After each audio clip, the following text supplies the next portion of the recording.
नमस्कार दोस्तों, आप सभी का स्वागत है। मैं Mahendra Dewangan super 50 GS world Bilaspur की ओर से आप सभी का तहे दिल से हार्दिक स्वागत करता हूं। आज का हमारा जो टॉपिक है, हम लेकर आए हैं प्रतियोगिता दर्पण के सीरीज को आगे बढ़ाते हुए नियुक्तियां। और नियुक्तियों में हम थोड़े से न्यूएंसेस, थोड़े से बारीकियों को हम ध्यान में रखते हुए चर्चा करेंगे। ओके, तो इसी कड़ी में सबसे पहले हम बात करते हैं, भारत के मुख्य न्यायाधीश की नियुक्ति हाल ही में हुई है, तो NV Ramana. It is important, so आप इसको अच्छे से याद कर लीजिए। कौन है मुख्य न्यायाधीश? NV रमना। और इनका क्रम कौन सा है? कौन से क्रम के मुख्य न्यायाधीश हैं हमारे भारत के? तो ये है 48वां। 47वां कौन थे? इनके पूर्व कौन थे? तो SA Bobde. It is important, SA Bobde. First कौन थे? प्रथम कौन थे? प्रथम मुख्य न्यायाधीश तो Harilal J Kania. So it is very very important. अब इसी के रिगार्डिंग कुछ अन्य महत्वपूर्ण तथ्य है, उसके बारे में हम बात करते हैं। तो सबसे पहले हम आर्टिकल के बारे में बात करेंगे, अनुच्छेद के बारे में बात करेंगे कि यह अनुच्छेद कहां से लिया गया है, कौन से अनुच्छेद से लिया गया है। तो ध्यान दीजिएगा, 124 से 147 अनुच्छेद तक सुप्रीम कोर्ट के बारे में दिया गया है। Okay, so it is important. और ये कौन से भाग में है, ये क्वेश्चन पूछा जा सकता है। तो कौन से भाग में है? तो ये भाग 5 में है। ठीक है, ध्यान दीजिएगा, हमारे जो वर्तमान में सुप्रीम कोर्ट है वह 28 जनवरी 1950 को अस्तित्व में आया। It is very very important, 28 जनवरी 1950 में आया। क्लियर? 26 जनवरी 1950 को संविधान लागू हुआ, उसके बाद फिर 28 जनवरी 1950 को अस्तित्व में आया। क्लियर? ओके, हम यह कह सकते हैं कि भारत सरकार अधिनियम 1935 का यह उत्तराधिकारी है।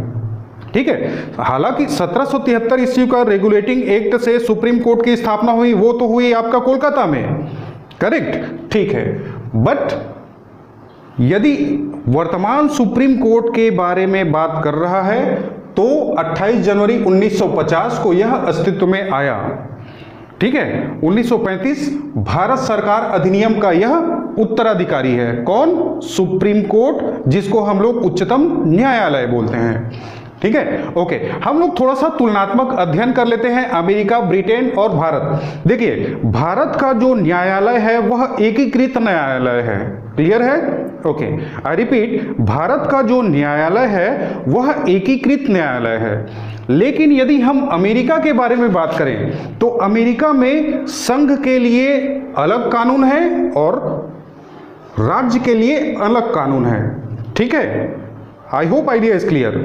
तो वहां पर 2 कानून चलते हैं, एक केंद्र वाला कानून और दूसरा राज्य वाला कानून। कहां? अमेरिका में। जब हम अमेरिका के बारे में बात करते हैं तो अमेरिका, अब बात से पता चल रहा है, ठीक है, कि अमेरिका का जो न्यायालय है उसका जो कार्य क्षेत्र है वह सीमित है केंद्र और राज्य में। लेकिन यदि हम भारत के बारे में बात करते हैं तो भारत का जो न्यायालय है वो बहुत ही व्यापक है। ठीक है, यदि हम भारत के बारे में बात करें तो यहां पर अमेरिका और ब्रिटेन का मिला जुला हाइब्रिड रूप है, ये हम कह सकते हैं, मिश्रित रूप है। क्यों? ब्रिटेन में पहले देखिए, पहले हमारे यहां पर ब्रिटेन ने उपनिवेश बनाया था। ठीक है, डोमिनियन स्टेट बनाया था हमारे इंडिया को।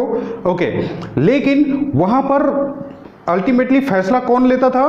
तो वो ब्रिटेन लेती थी। ठीक है, तो वहां से कुछ चीजें हमने एक्सेप्ट किया, अमेरिका से कुछ चीजें हमने एक्सेप्ट किया। ठीक है, इस तरह हम ये बोल सकते हैं कि भारत का जो न्यायालय क्षेत्र है वह व्यापक है। आई होप आइडिया इज क्लियर। ठीक है, ओके, अब हम बात करते हैं अनुसूचित जनजाति आयोग के अध्यक्ष के बारे में। तो अनुसूचित जनजाति आयोग के अध्यक्ष के बारे में हम बात करते हैं। अभी हाल ही में नियुक्त हुई श्री हर्ष चौहान। ये कौन है? तो सामाजिक कार्यकर्ता थे।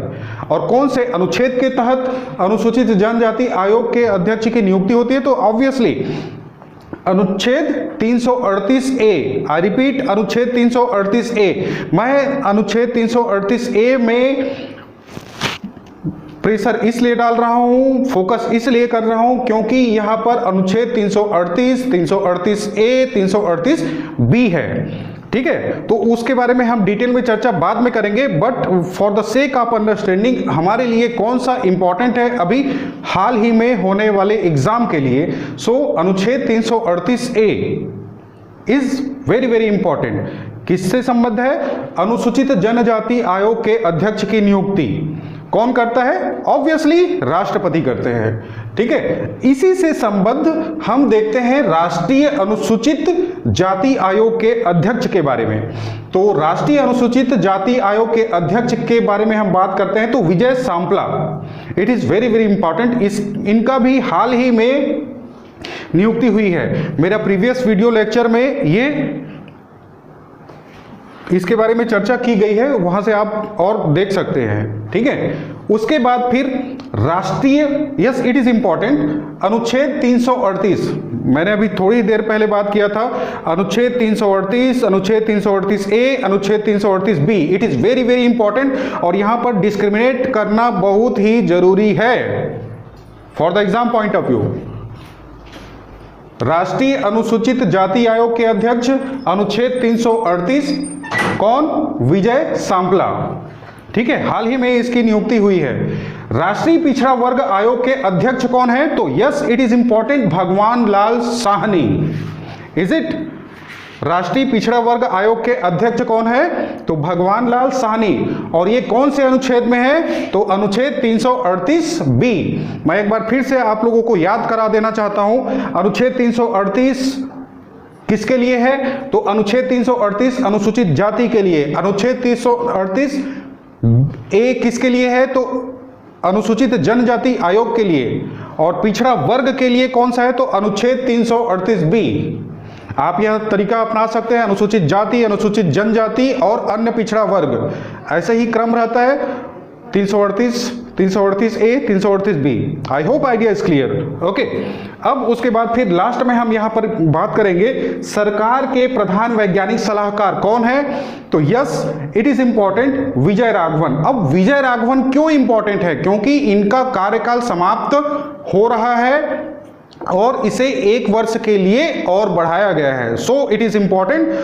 ठीक है, जस्ट मेमोराइज कीजिए और आई होप आप लोगों को समझ में आया होगा। देखिए, जहां पर हम ज्यादा रुकेंगे वो ज्यादा इंपॉर्टेंट है, जहां पर हम कम रुकेंगे वहां पर कम इंपॉर्टेंट है।